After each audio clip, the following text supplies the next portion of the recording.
अभी के लिए थिंग्स आर अंडर कंट्रोल, पर जितनी जल्दी हो सके ऑपरेट करना होगा। हाँ मैम, ऑपरेट कर दीजिए। ओके, आप डिपॉजिट पे कर दो, हम इमीडिएटली ऑपरेशन शुरू कर देंगे। कितना करना पड़ेगा? अभी के लिए एडवांस 50,000 डिपॉजिट करा दीजिए। 50,000? एवढे पैसे कुठून आणायचे? तू काळजी नको, मी करतो काहीतरी, और कुछ भी लगा तो मुझे फ़ोन कर, ठीक है? चिंता मत कर, मैं करता हूँ, काळजी नको, मी आलो। सांभाळ।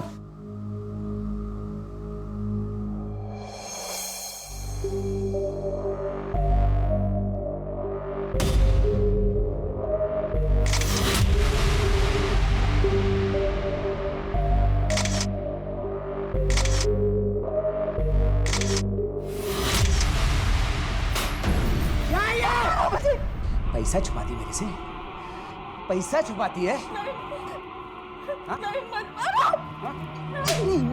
हिम्मत आई कहाँ से तेरे में? नहीं, मत मारो। शानी बनती है, नहीं, शानी बनती है। नहीं, मुझे मारना। अबू प्लीज जाने दो ना अम्मी को। अंदर जा।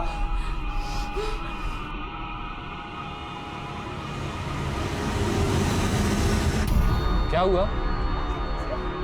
सारा पैसा जमा करके ऐश करेगी तू अकेले मेरे से? अरे छोड़ ना, वो लोग का रोज का लफड़ा है। चल ना, चल यहाँ से, आ जा।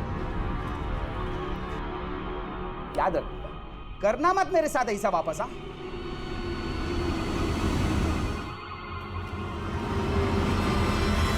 आठ बनती है। अभी किया ना ऐसा, किया तब।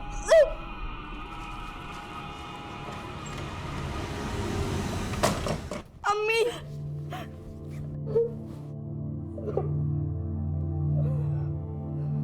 बहुत दर्द हो रहा है मुझे।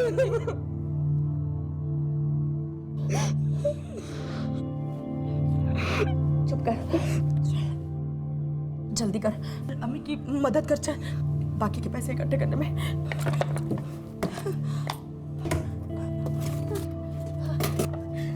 लेकिन अम्मी, ये पैसे तो किधर छुपाएगी? गलती मेरी है, मैंने बैंक में खाता खोला लेकिन पैसे जमा कराने में देर हो गई। मेरे जैसी अनपढ़ औरत बैंक जा सकती है, तेरे अबू ने सोचा भी नहीं होगा।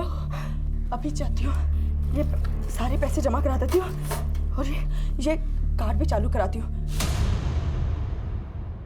आई, मैं जल्दी से ठीक हो जाऊंगी ना? हाँ बेटा, तुम जल्दी ठीक हो जाओगे। यहाँ के जो डॉक्टर है ना, बेस्ट हार्ट डॉक्टर है। आई, मैं पार्क में खेलने जा पाऊंगी ना? हाँ बेटा, तुम पार्क में, गार्डन में, हर जगह खेलने जा पाओगे। हाँ,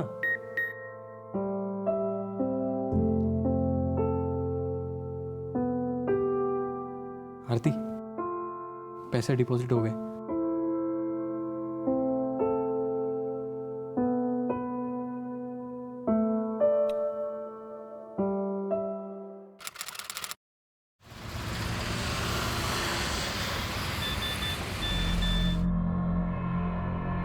अम्मी, आपने अकाउंट से पैसे निकाले हैं? नहीं तो देखो मैसेज आया है 40,000 रुपया कटने का। क्या 40,000? क्या कह रही है तू? दोबारा चेक कर, क्या कैसे चेक कर इसे? अम्मी मैंने देख लिया है, पैसे कट गए हैं। मेरे सारे पैसे चले गए। या अल्लाह। ऑटो बैलेंस दिखा रहा है। हाँ? अरे नहीं, वो ये नेटवर्क का इश्यू होगा, बैलेंस है उसमें।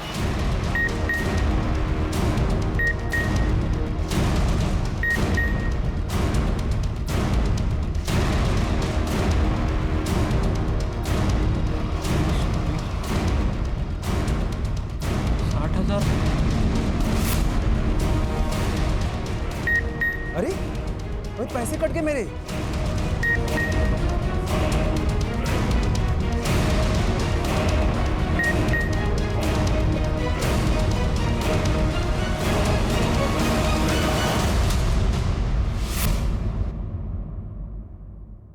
हमारी जानकारी के बगैर या हमारी अनुमति के बगैर जब हमारे बैंक अकाउंट से पैसा निकल जाने की इंफॉर्मेशन हमें मिलती है तो हम वाकई चौंक जाते हैं, सहम जाते हैं, ठगा हुआ महसूस करते हैं। और ऐसा सभी के साथ होता है, चाहे वो कोई गरीब हो और चाहे कितना भी अमीर क्यों ना हो। लेकिन बदकिस्मती से यहां ये इंफॉर्मेशन मिल रही थी दो ऐसे लोगों को जो खुद अपनी परेशानियों से घिरे हुए थे, किसी तरह से अपने परिवार की खातिर जूझ रहे थे, लेकिन अब उनकी वो परेशानियां बढ़ने वाली थी। उनके साथ हो रहे कुटिल खिलवाड़ की उन्हें कोई खबर नहीं थी। लेकिन खाता पूरा खाली है सर। वो तो मुझे सिस्टम में दिख रहा है, लेकिन इसमें हमारा कोई फॉल्ट नहीं है। आपने किसी को पासवर्ड दिया है क्या? लिफाफा दिया होगा या कार्ड दिया होगा? देखिए, इसमें बैंक कुछ नहीं कर सकते। फिर वही बात, मैं आपको बोल रही हूँ, मैंने किसी को कोई कार्ड नहीं दिया, कोई लिफाफा नहीं दिया, कुछ नहीं बताया किसी को। खाता आपके बैंक में है, आपकी जिम्मेदारी है ये। सर देखिए, आप मेरी बात समझ नहीं रहे। मेरी बच्ची अस्पताल में, वो पैसे मेरे लिए बहुत इंपॉर्टेंट है।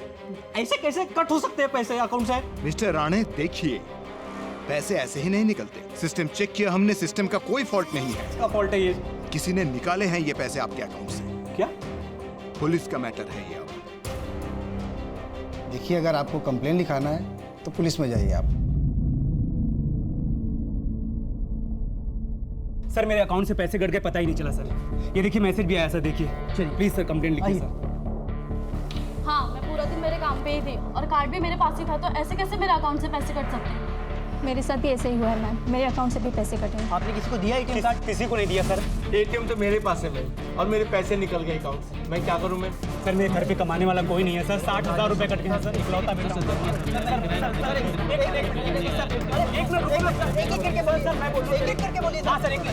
सर मैंने मेरे फैमिली को भेजने के लिए रखे थे पैसे, सारे के सारे कट गए। आपने अपना कार्ड आखिरी बार कब और कहाँ यूज़ किया था? बोरीवली में ITI बैंक के ATM में कार्ड यूज़ किया था। मैंने अपना ये कार्ड बोरीवली के ITI बैंक के ATM में यूज किया था सर। बोरीवली के ITI बैंक के ATM से पैसे निकाले थे। बोरीवली में ITI बैंक के ATM से पैसे निकाले थे। ITI बैंक के ATM में। आपने किसी को अपना पिन या पासवर्ड बताया था?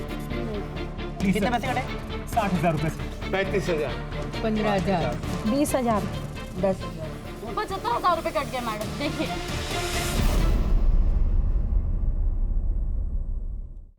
सर हाँ, अरे सर मुझे घर पे भेजने थे सर 25,000 रुपए। मैं फैमिली के लिए भेजने सर, मेरे माँ बाप। सर मेरे पैसे कट गए सर। कितना कट हुआ है?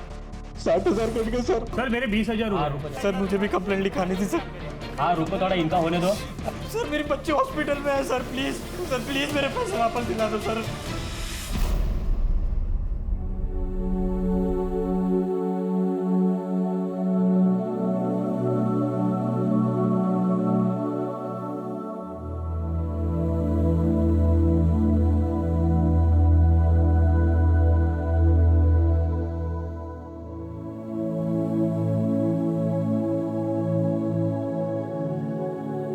क्या हुआ अम्मी?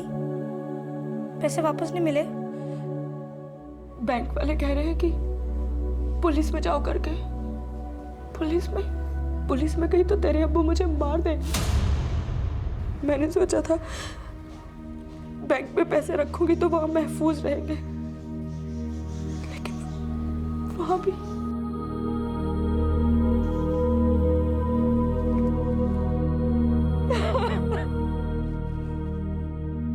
रो मत अम्मी।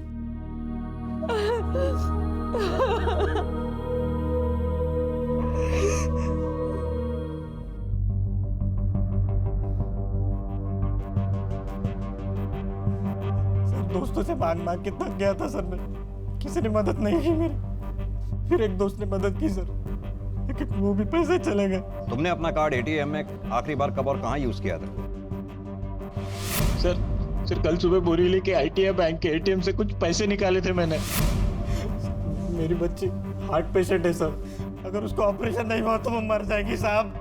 सर प्लीज मेरे पैसे वापस दिला दो सर। आप शांत हो जाइए, पानी पीजिए, देखते हैं हम क्या कर सकते हैं। इस केस को हम प्रायोरिटी पे फॉलो करेंगे, आप सबके पैसे मिल जाएंगे, don't worry.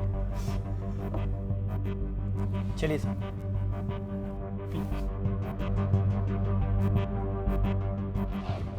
Sir, hacker Wacker का चक्कर लगता है। देशमुख या फिर कोई बैंक से कनेक्टेड है जो अंदर बैठकर सारी इंफॉर्मेशन बाहर लीक कर रहा है। एक बार मोडस ऑपरेंडी का पता चल जाए तो कल्प्रेट को पकड़ना आसान हो जाएगा। एक काम करो, कुल कितने पैसे गए, किस किस के पैसे गए, किस किस ATM से विड्रॉ हुए, सबकी एक लिस्ट बना। सर,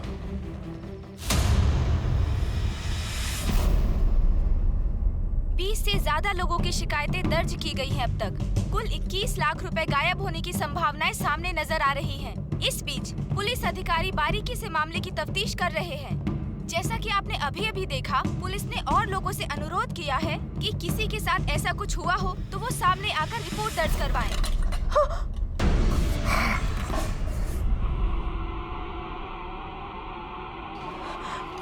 ध्यान किधर तेरा?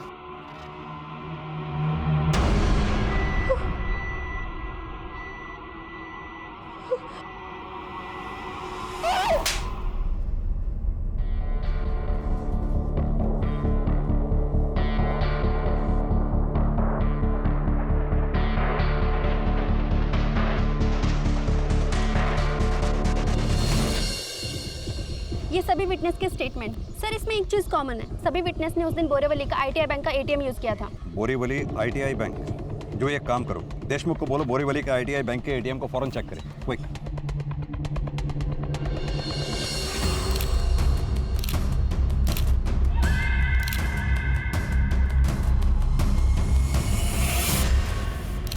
सर यहाँ मेरी ड्यूटी सुबह 8 से रात के 8 बजे तक है, उसके बाद शिफ्ट खत्म। फिर तुम्हारे चले जाने के बाद? सर दूसरा गार्ड है ही नहीं, मैं सिर्फ अकेला हूँ। CCTV camera? सर वो तो मेन ब्रांच से कनेक्टेड है। सर लगता है इस ATM को टेम्पर किया गया है। अंदर बात करके फुटेज निकलवाओ। जी सर।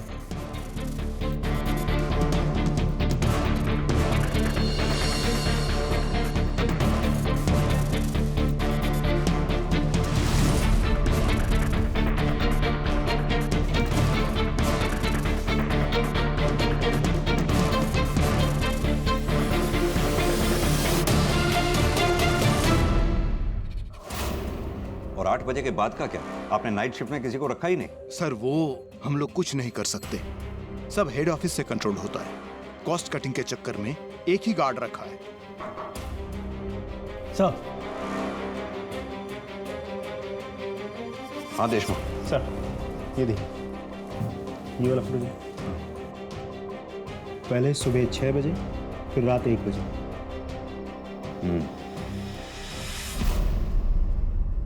ये देखिए, ये लेटेस्ट मॉडल है और ये बेस्ट फोन है। इनफैक्ट मैं खुद ये फोन खरीदने वाली हूँ।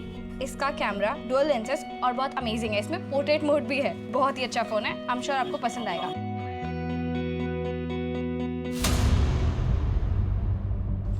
सर कोई गैंग है, यही बात तो क्लियर है, लेकिन एग्जैक्ट मोडस ऑपरेंडी क्या है ये तो CCTV से भी समझ में नहीं आ रहा। देशमुख मुझे लगता है या तो इन लोगों के पास कोई मशीन है या फिर कोई ऐसा पार्ट जिसे ये सुबह आकर ATM मशीन में फिक्स कर देते हैं, जो उस दिन यूज हुए सभी डेबिट कार्ड, क्रेडिट कार्ड, सबकी डिटेल्स को रीड कर लेता है और रात को मौका पाकर वो मशीन को निकाल के ले जाता है। और फिर उन्हीं कस्टमर्स की इन्फॉर्मेशन यूज करके अलग अलग बैंक से पैसे विड्रॉ करते होंगे। लेकिन एक बात मुझे समझ में नहीं आ रही है सर, इस गैंग को कैसे पता होता है कि मशीन लगाते वक्त या निकालते वक्त कोई उन्हें देख नहीं लेगा, किसी की नज़र नहीं होगी उन पर, या फिर बैंक में बैठ के CCTV में कोई सब कुछ मॉनिटर नहीं कर रहा होगा। देशमुख ये भी तो हो सकता है कि बैंक में बैठा कोई एम्प्लॉय उन्हें ये इन्फॉर्मेशन लीक कर रहा हो, या फिर उन लोगों ने रिस्क लिया और वो लकी निकली। एक काम करो, इस ब्रांच में और मेन ब्रांच में जितने भी एम्प्लॉयज़ हैं सभी एम्प्लॉयज़ को स्कैन करो, उनके एड्रेसेस, कॉल डिटेल्स वगैरह वगैरह। पता करो क्या है, कोई ऐसा एम्प्लॉय है जिसका पिछले दिनों अचानक खर्चा बढ़ा हो, स्पेंडिंग पैटर्न, या फिर कोई ऐसा एम्प्लॉय जिसके हिस्ट्री शीटर या अपराधी किस्म के लोगों से ताल्लुकात हो, खासतौर से ऐसे लोग जो पिछले कुछ दिनों में फाइनेंशियल स्कैम में पकड़े गए, सब कुछ। और हाँ, हमें ये काम जल्द से जल्द करना होगा, इससे पहले कि कई और लोगों के पैसे चले जाएं।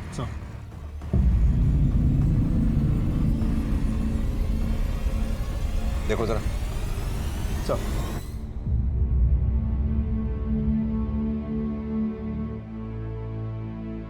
साहब पैसों का कुछ कीजिए, मर मर के पैसे इकट्ठे किए थे साहब। एक और विक्टिम। ये दवाइयाँ और लगेंगी। और वो पिछली बार लेके आया था वो तो खत्म हो गई। आपने पैसे डिपॉजिट किए ऑपरेशन के लिए? जल्दी करिए, कंडीशन बहुत खराब है। ऑपरेशन नहीं किया तो प्रॉब्लम हो जाएगी। नहीं, मैं कोशिश कर रहा हूँ। एक फाइनेंशियल एड फैसिलिटी है, हर हॉस्पिटल में होती है, हमारा हॉस्पिटल भी देता है। आप उनसे बात करके देखो ना। जी थैंक यू। मतलब बेसिकली आपको ऑपरेशन का 30% पैसा जमा करना होगा, बाकी का पैसा आपको हॉस्पिटल लोन में देगा। सर हमारे पास पैसे होते तो हम यहाँ नहीं आते। उतना तो लगेगा ही, उसके बिना नहीं होगा। आप कोशिश तो कीजिए। और हाँ, तब तक आप अपने आईडी प्रूफ, बैंक की स्टेटमेंट और ITRs के पेपर भी जमा करा दीजिए, वो भी साथ में लगेंगे। किसी के उठाए एक कदम से न जाने कितने परिवार और अनगिनत लोगों की जिंदगियां तितर-बितर हो जाती हैं। और दुर्भाग्यवश चोरी करने वाला चोर एक पल के लिए रुककर ये नहीं सोचता है कि उसके इस किए का परिणाम क्या होगा। ये भी नहीं सोचता है कि अगर कोई उसके साथ ऐसा करे तो उसका क्या हाल होगा। कौन थे ये चोर जो अपने फायदे के लिए किसी भी हद तक जाने को तैयार थे, फिर वो चाहे किसी के सपनों की बलि चढ़ाना हो या किसी की जान की। सर, बैंक एम्प्लॉयज के call details, addresses, background check सभी स्कूटनी कर ली, लेकिन कुछ हाथ नहीं लगा। जिन ATM से पैसे विथड्रॉ किए गए थे उन सभी ATMs के CCTV फुटेज भी हमने चेक कर ली। हर फुटेज में वही 3 सस्पेक्ट नजर आ रहे हैं, लेकिन किसी भी फुटेज में उनकी आइडेंटिटी से जुड़ी कोई इन्फॉर्मेशन हाथ नहीं लगी सर। देशमुख, उन ATMs के आसपास कितने मोबाइल टावर हैं ये पता लगाओ। उस वक्त उस एरिया में एक्टिव हर फोन की इन्फॉर्मेशन निकलवाओ। अब इन तीनों तक पहुंचने का यही एक तरीका है। लेकिन सर, उस टाइम तो वहाँ हजारों फोन एक्टिव होंगे। शिंदे, 1000, लाख, 10 लाख जितने भी हो, ऐसी सिचुएशन में हमारे पास कोई और ऑप्शन नहीं है। राइट, कई लोगों की, कई फैमिलीज की उम्मीदें हम पर टिकी हैं। चाहे जो भी हो, इन क्रिमिनल्स को जल्द से जल्द पकड़ना है, एट एनी कॉस्ट। जी सर।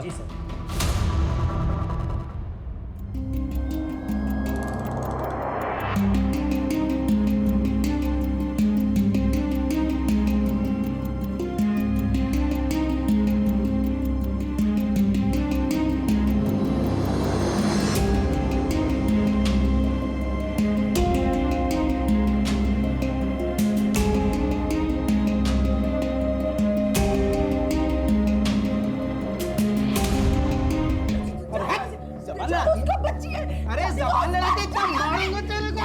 इधर आ, इधर आ, जाती ना, आ इधर आ। तेरे वजह से बिगड़ रही है। क्या है, दिखता नहीं क्या? समीर, बच्ची है यार, रिलैक्स। आसमा, क्या हुआ? चलो यार, मुझे लेट हो रहा है, मैं निकलती हूँ। तन्वी, तुम घर जाओ, मैं सना को छोड़ के आता हूँ। ठीक है, तू चुप हो जा, मेरे साथ चुप। क्या हुआ?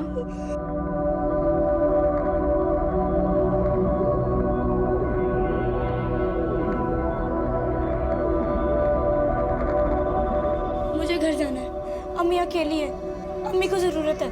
आसमा, शांत हो जाओ, रिलैक्स, बैठो, पानी पियो पहले।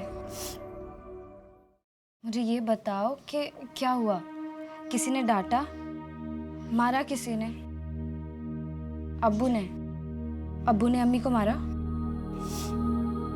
आसमा, अगर ऐसा है तो तुम और अम्मी पुलिस को जाके सब कुछ बताती क्यों नहीं? बताया था एक बार, अब्बू छुट के घर वापस आए तो उन्होंने अम्मी को और मारा। अब आसमा, मैं हेल्प करूंगी तुम्हारी और तुम्हारी अम्मी की। बताओ मुझे। अब पुलिस के पास नहीं जाएंगे, अब हम यहाँ से भाग जाएंगे। लेकिन अम्मी ने जो पैसे छिपा कर रखे थे वो तन्वी बेटा, खाना लगाओ भाई, कितना टाइम हो गया? जी अब्बू। जल्दी। अब मैं चलती हूँ। कुछ नहीं अब्बू, वो बस।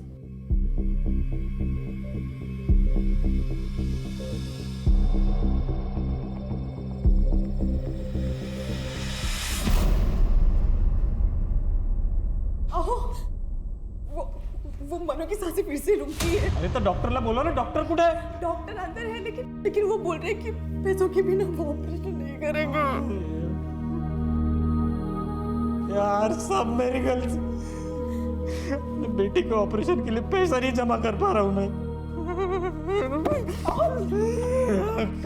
क्या करूँ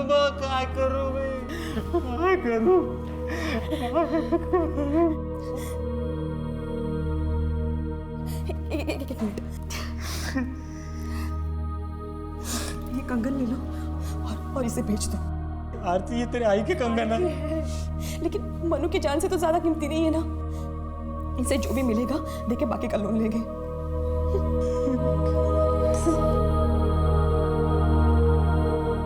शरत, आरती और उन जैसे कई पीड़ितों की स्थिति वाकई में दुखदाई थी। किसी तरह से उनकी बेटी मानसी का ऑपरेशन किया गया, लेकिन उनकी परेशानियां फिर भी बरकरार थी। इलाज के लिए गए कर्जे ने उनका जीना दूभर कर दिया था। वहीं दूसरी तरफ मायूस जिंदगी और बेरहम हिंसक पति से बचकर अपनी बेटी अस्मा के साथ कहीं दूर भाग जाने की जोया की योजना दिन ब दिन नाकामयाब नजर आ रही थी। इधर पुलिस अब भी अपनी कोशिशों में लगी हुई थी। उनके सामने कुछ 5 लाख फोन नंबरों में से अपराधियों के 3 फोन नंबर्स को ढूंढ निकालने जैसा विशाल का लक्ष्य था। बदकिस्मती से समय निकलता जा रहा था, पीड़ितों की परेशानियां बढ़ रही थी और साथ ही बढ़ रहा था चोरों का हौसला।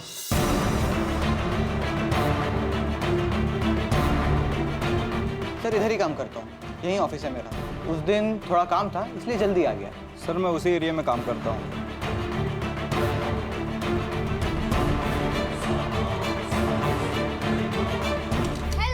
Hello good morning. Good morning. मैं लेट तो नहीं हुई? नहीं बिल्कुल नहीं। चेक ये करना है टू। अरे गोल्ड रिंग, वाह, बर्थडे? नहीं। क्या बात है तन्वी, लॉटरी लगी है क्या? कभी नए कपड़े, कभी नई रिंग। कुछ भी। अरे ये पुलिस यहाँ क्या कर रही है?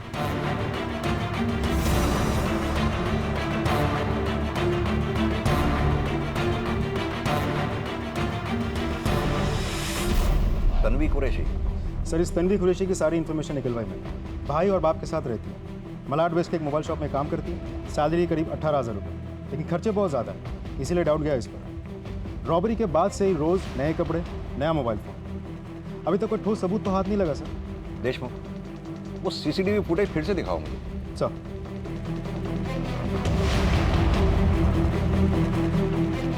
ये देखिए सर, कदकाठी तो बिल्कुल वैसी हो भी सकती है। पॉज करना, थोड़ा पीछे लेना, ये जूम करो। ये लड़की जिस फोन पे बात कर रही है, ये कुछ पुराने मॉडल का नहीं लगता? ऐसे मॉडल आजकल दिखाई नहीं देते। पता करो इस तरह के फोन कहाँ बिकते हैं, ट्रैक डाउन करो, खासकर इस एरिया में। सर बताइए, हम लोग को बात करने दीजिए ना। मैम हमें हमारा पैसा दिला दीजिए, और कुछ नहीं चाहिए हमें कुछ नहीं चाहिए, हमको हमारा पैसा चाहिए। अरे कसम से आप भी कैसे, हम लोग को बात का हमें हमारा पैसा चाहिए। रजिस्टर है, सबको मिल जाएगा। आप लोग सर आपने बोला था कुछ हो जाएगा सर, मैम ऐसे नहीं होता ना। एक मिनट शांत हो जाइए आप लोग, शांत हो जाइए प्लीज। हम आपका ही केस फॉलो कर रहे हैं, पुलिस अपना काम कर रही है, थोड़ा समय दीजिए, देखते हैं हम क्या कर पाते हैं। And please cooperate with us. Sir लेकिन कब तक मिलेंगे हमारे पैसे सर? लोगों से कर्जा लेके फंस चुके हैं हम लोग।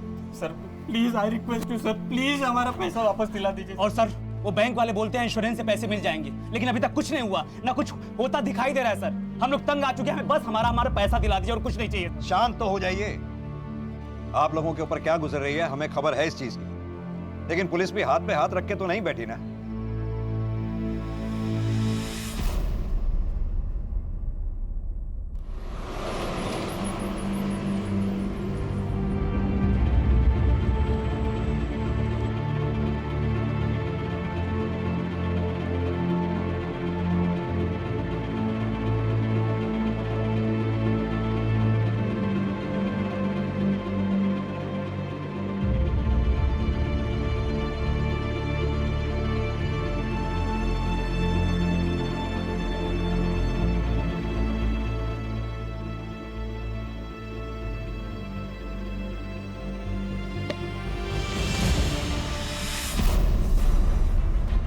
हर फोन का अपना एक यूनिक IMEI नंबर होता है जिससे उस फोन को ट्रैक किया जा सकता है। ये काम मानो घास के ढेर में सुई ढूंढने के समान था। उसी दौरान उसी जगह पर एक्टिव 5 लाख फोन नंबरों में से एक नंबर की पहचान की गई थी। केवल अपने कर्तव्य और निष्ठा के चलते पुलिस ने यह लगभग असंभव सा काम संभव कर दिखाया।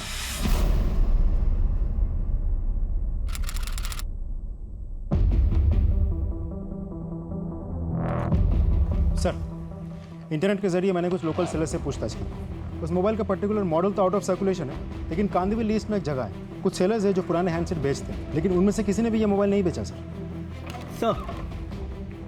वो बुरखी वाली लड़की जिस फोन पे बात कर रही थी उसका IMEI नंबर हमने ऑब्टेन कर लिया है। Good job Shinde. Thank you sir. जब उसने फोन पे बात की तो उसकी टाइमिंग और लोकेशन को मैच करके हमने नंबर निकाल लिया। वेरी गुड सर अब इस IMEI नंबर पकड़ के हम उस दुकान तक पहुंच सकते हैं जहां से ये मोबाइल बेचा गया था। Great, get it as soon as possible. Sir. हाँ सर, एक नहीं 3 मॉडल बेचे थे ये। एक आदमी आया था जिसको पुराने मॉडल चाहिए थे। उसकी शक्ल वगैरह याद है? ठीक से तो याद नहीं सर, लेकिन बता सकता हूँ नॉर्मल हाइट का था और 30 के आसपास, मतलब 35 के अंदर समथिंग। शक्ल याद नहीं है, लेकिन 3 फ़ोन बेचा था वो याद है। वो तो सर कंपनी ने एक्चुअली मॉडल बनाना बंद कर दिया था और मैंने बोला भी था उसको वो मॉडल लो जो मार्केट में चल रहा है, वरना पार्ट्स नहीं मिलते सर। उसमें मेरा भी थोड़ा सा फ़ायदा था कि मेरा पुराना स्टॉक निकल रहा था। बायर के डिटेल्स वगैरह? हाँ सर, 6 महीने पहले तक की डिटेल रखता हूँ मैं। 1 मिनट सर, CCTV नहीं। शिंदे इतने लकी तो हम हो नहीं सकते कि हमें CCTV फुटेज भी मिल जाए। एकदम लकी हैं सर आप, मिल गया डिटेल। ये बायर का नाम, यही डिटेल देकर उसने सिम कार्ड खरीदा था। Thank you.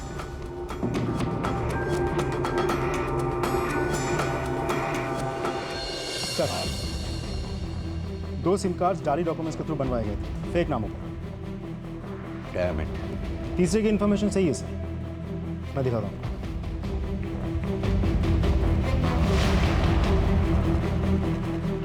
ये देखिए सर, कि तीसरा सिम किसी इजरायली औरत के नाम पर लिया गया है, Adina David. Israeli lady? Yes sir. Sir ये किसी इंटरनेशनल रैकेट का तो काम नहीं है? यानी कि ये इजरायली लेडी चोरों से कनेक्टेड हो सकती है। कांटेक्ट किया है इसे? सर हमने सोशल मीडिया के थ्रू मैसेज तो भेजा है, जब वो रिप्लाई करेगी तब। अगर वो रिस्पॉन्ड करे तो? सर हमारे पास कोई चॉइस भी तो नहीं है, क्योंकि दुकानदार ने बहुत जनरल इन्फॉर्मेशन दिया था। शक्ल, सूरत, हाइट, पर्सनैलिटी वो भूल गया था। यानी कि देशमुख ये इजरायली लेडी ही अब हमारे लिए लास्ट उम्मीद है। फिलहाल तो ऐसे लग रहा है सर। देशमुख, इजरायल एम्बेसी से कांटेक्ट करो, शायद इस लेडी के बारे में कुछ पता चले। सर। उस लड़की का क्या हुआ जो मोबाइल स्टोर पे काम करती है? हम नजर रखे हुए हैं, हर मोमेंट कैप्चर हो रहा है।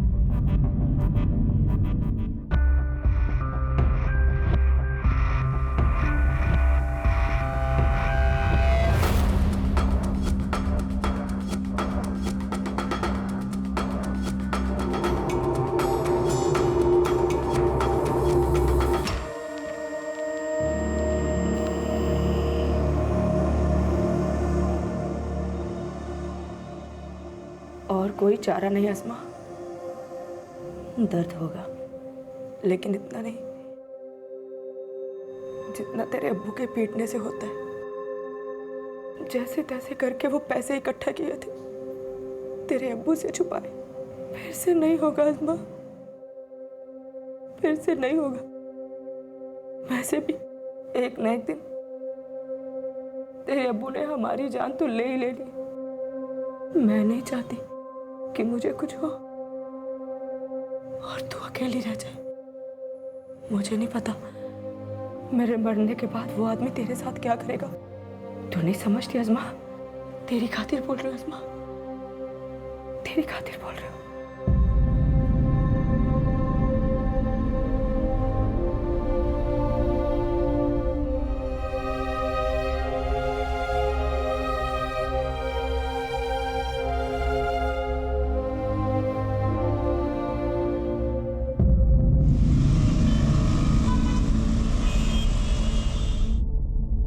क्या?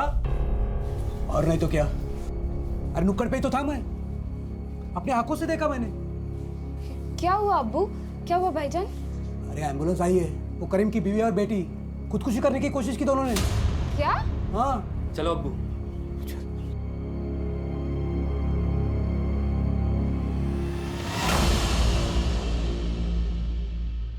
इट्स अंडर कंट्रोल, ठीक हो जाएंगे दोनों। लकीली सही टाइम पर ये घर पहुंच गए थे, वरना कुछ भी हो सकता था सर। नए पुराने काफी घाव है उनके सर।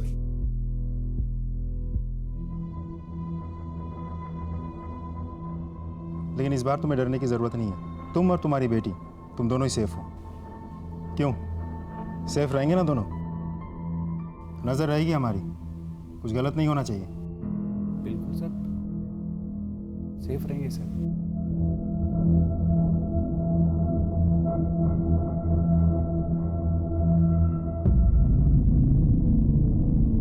शुक्र है कि एक भयानक आपदा टली और किसी तरह से मां बेटी की जान बच पाई, लेकिन चोरी हुए पैसों को लेकर जोया और अन्य पीड़ितों की तकलीफें अब भी बरकरार थीं। एक तरफ पुलिस किसी भी तरह की बढ़त पाने में असफल थी और दूसरी तरफ चोरों की हिम्मत और हौसला दिन ब दिन बढ़ता जा रहा था। इस सिलसिले के जारी रहते कई मासूम लोगों की बलि चढ़ना तय था। सर, उस इजरायली औरत का रिप्लाई आ गया है। Very good. नंबर भेजा है सर। कॉन्टैक्ट करो। Yes sir. Hello, miss Arina David. Yes, This is Police Sub Inspector Amit Deshmukh, Mumbai Police, India. okay, Arina, we got to ask you a few questions, okay? okay. Arina, why were you in India that time? What was the purpose? Oh, I come to India for attend to wedding. Okay. Now, did you buy any mobile handset during your stay in India? No, I had my own headset. Oh, I buy SIM card over there. Oh, that's okay, fine. We know about it. Now, do you remember, did you give your details to someone? I give all my details to the shop, right? And it was so legal. Arina, was it a young lady? No, it was young boy. It's like his name Rohi, Rohu, I can't remember. Okay. Where was this shop exactly? Where did you buy the SIM card from? It's something like Bori. Is that Borivali, right? Right, Borivali. Okay, Arina. Thank you. Thanks, Arina. Sir वही है, रोहेल। दोनों एक ही दुकान में काम करते थे।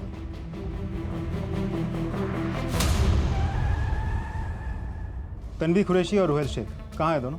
Sir Tanvi तो आज छुट्टी पे है और रोहेल आज काम पे नहीं आया। बोल रहा था तबीयत खराब है। एड्रेस दो। Okay sir. शिंदे, तन्वी पे कौन नजर रख रहा है? कांस्टेबल कामले सर। फोन लगाओ।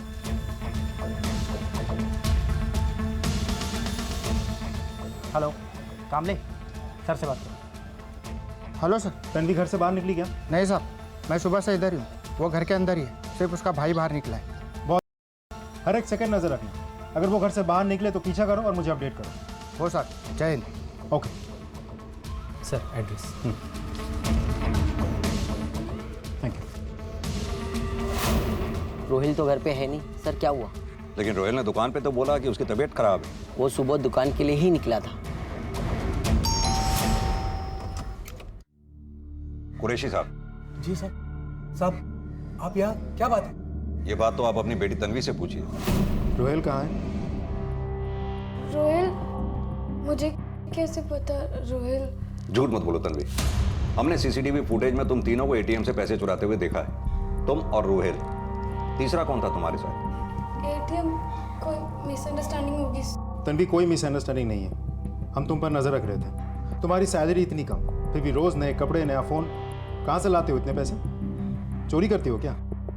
तन्वी, क्या कह रहे साहब? नए कपड़े, फोन, क्या है ये सब?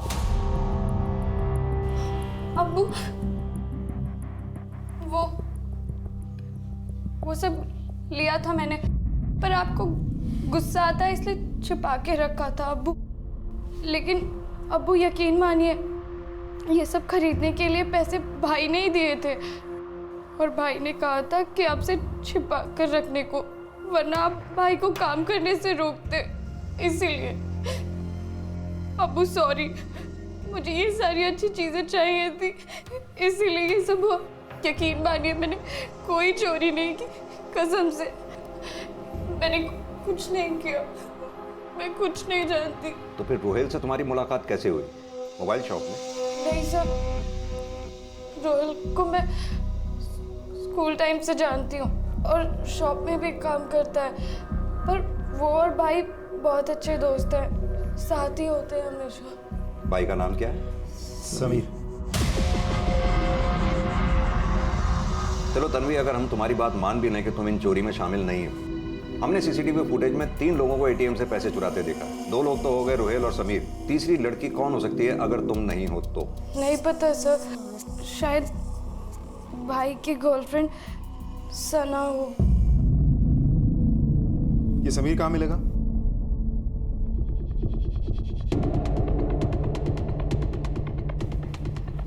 यही एटीएम को टारगेट करते हैं, क्या कहते हो?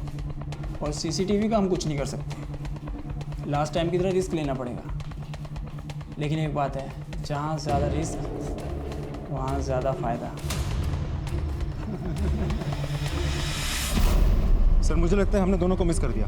नहीं देशमुख, अभी देर नहीं हुई है। इन तीनों के फोटोग्राफ्स बैंक्स और एटीएम्स के आसपास सर्कुलेट करवाओ, लेकिन होशियारी से। अगर इन तीनों को जरा सी भी भनक लग गई तो ये भाग जाएंगे, पकड़ना मुश्किल हो जाएगा इन्हें। सर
सर हम लोग डिसेंट फैमिली से सर, जॉब करते ये चोरी वगैरह तो।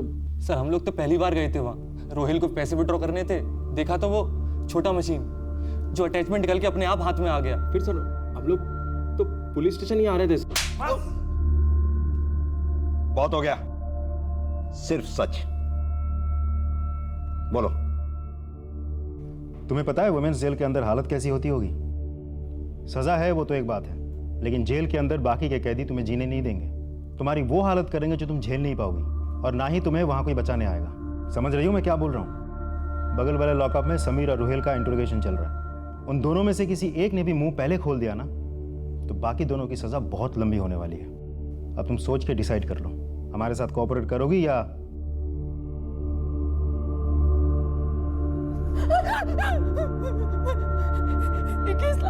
इक्कीस लाख निकाला था हम लोगों ने सर। इस बार और निकालने का प्लान था सर। सर मैंने अभी आपको सब कुछ सच बता दिया सर। प्लीज प्लीज छोड़ दीजिए सर, प्लीज। ठीक है, मत बोलो। शिंदे, जूही से कहो कि सना की इतनी खाल उधेड़े कि वो अपने आप ही। जी सर। नहीं सर, सर प्लीज सर, सना को छोड़ दो सर, चोरी हमने की। चुप चुप सर, चोरी हमने की है, लेकिन प्लान हमारा नहीं था, फरहान का था। यस सर, वही मास्टरमाइंड है, फरहान अहमद।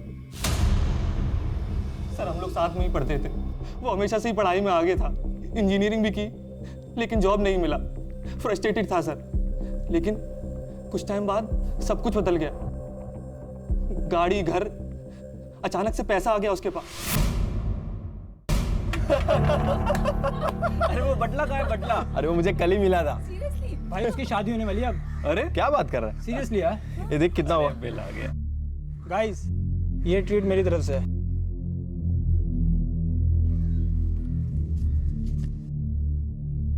क्या बॉस, कोई लॉटरी लगी है क्या? समझ ले, लग गई है लॉटरी। मजाक मत कर, सच बता।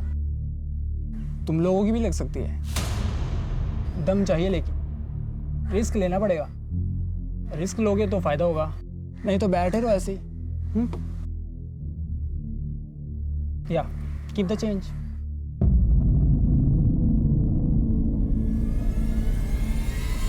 सर चोरी की हमने। हम लोग सुबह सिक्योरिटी के आने से पहले ही आईटीआई बैंक के उस एटीएम में जाकर ये स्किमर और एक छोटा सा कैमरा इंस्टॉल कर देते थे। स्किमर उस एटीएम में इस्तेमाल हुए हर कार्ड का डेटा चुरा लेता और कैमरा लोगों के टाइप किए पासवर्ड को रिकॉर्ड कर लेता था। फिर हम रात को सिक्योरिटी के जाने के बाद आकर अपना स्किमर और कैमरा ले जाते थे। उसमें रिकॉर्डेड डेटा से हम डुप्लीकेट्स कार्ड बनवाते और फिर उन्हीं कार्ड्स के जरिए अलग अलग एटीएम में जाकर पैसे निकालते थे। लेकिन प्लान हमारा नहीं था सर, प्लान फरहान का था। Good job. अब चोरी किया डाटा डाउनलोड करना है और नए कार्ड्स बनवाने हैं और फिर नोटों की छपाई।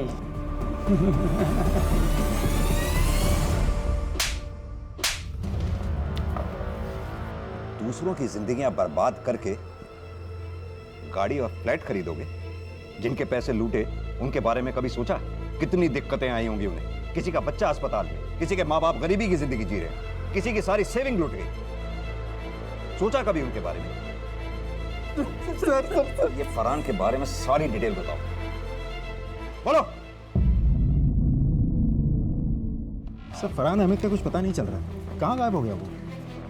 ये स्कीमर्स वगैरह अरेंज करना, इतनी प्लानिंग करना कोई आसान काम नहीं है। ये कोई छोटा मोटा क्रिमिनल नहीं, पहुंचा हुआ क्रिमिनल होगा। ये रोयल समीर सना उसके प्यादे हैं। असली रैकेट काफी बड़ा है। चलो सब। पुलिस का मानना बिल्कुल सही था। इस सारे रैकेट का सरगना फरहान अहमद आज भी फरार है, आजाद घूम रहा है। सूत्रों के अनुसार वो कहीं विदेश में छिपा हुआ है और ये केस अब भी अदालत में जारी है। इस बीच इस केस के शिकार पीड़ितों को अपने खोए हुए पैसे बैंक में जमा राशि पर मौजूद बीमे के कारण धीरे धीरे वापस मिले और आखिरकार जोया अपनी बेटी समेत अपने क्रूर पति से अलग होने की हिम्मत जुटा पाई। मैं ना अपना काम खत्म करके तुम्हें लेने आऊंगी, ठीक है? अच्छे से जाना। पुलिस के हस्तक्षेप के कारण जोया और अस्मा आज एक सुरक्षित जीवन जी रहे हैं। बाय। उन्हें मजबूर होकर शहर छोड़कर नहीं भागना पड़ा। शरत और आरती अपने बीते हुए कठिन वक्त को पीछे छोड़कर अपनी बेटी के साथ एक सुखमय जीवन व्यतीत कर रहे हैं। अपराधियों ने काफी होशियारी से एक पेचीदा प्लान बनाया और उसे बखूबी अंजाम भी दिया, लेकिन एक सत्य को नजरअंदाज कर बैठे जो कि अमिट है, अविवादित है, अजय है कि न्याय और अन्याय की जंग में जीत हमेशा न्याय की होती है। अपराध कानून को नहीं बल्कि आखिर में खुद अपराधी को ही खत्म कर देता है। बहरहाल सावधानी बरतना हम सबकी जिम्मेदारी है और अपराध को मिटाना सिर्फ कानून व्यवस्था का ही नहीं बल्कि हमारा भी उत्तरदायित्व है। इन अपराधियों के इरादों को नाकाम करना हमारी जिम्मेदारी भी है। अपने क्रेडिट कार्ड या डेबिट कार्ड का इस्तेमाल करते समय कुछ सावधानियां बरतनी बेहद जरूरी है। एटीएम के आसपास नजर घुमाएं। अगर उसके पास रोशनी ना हो, उसकी रखवाली करने के लिए कोई गार्ड तैनात ना हो या फिर एटीएम किसी सुनसान जगह पर हो तो उसका इस्तेमाल ना ही करें तो बेहतर है। कभी कभी एटीएम में कीपैड के ऊपर या उसके आसपास एक छोटा सा कैमरा छिपाया जाता है जो आपके द्वारा डायल किए गए पासवर्ड या पिन नंबर को रिकॉर्ड कर लेता है। इसलिए हमेशा पासवर्ड या पिन का इस्तेमाल करते समय अपने दूसरे हाथ से उंगलियों को और कीपैड को ढक लें। इस एपिसोड में दिखाई गई सावधानियों को ना भूलें और उन्हें अपनी रोजमर्रा की जिंदगी में लागू करें ताकि फिर से कोई इस तरह के अपराध का शिकार न बन पाए। इसी विचार के साथ अब मैं अनूप सोनी आपसे विदा लेता हूं। फिर मुलाकात होगी अगले एपिसोड में एक और चौंका देने वाले केस के साथ। तब तक अपना और अपने परिवार का ख्याल रखें और देखते रहें क्राइम पेट्रोल सिटी क्राइम्स। सबक एक को, सीख हम सबको। जय हिंद।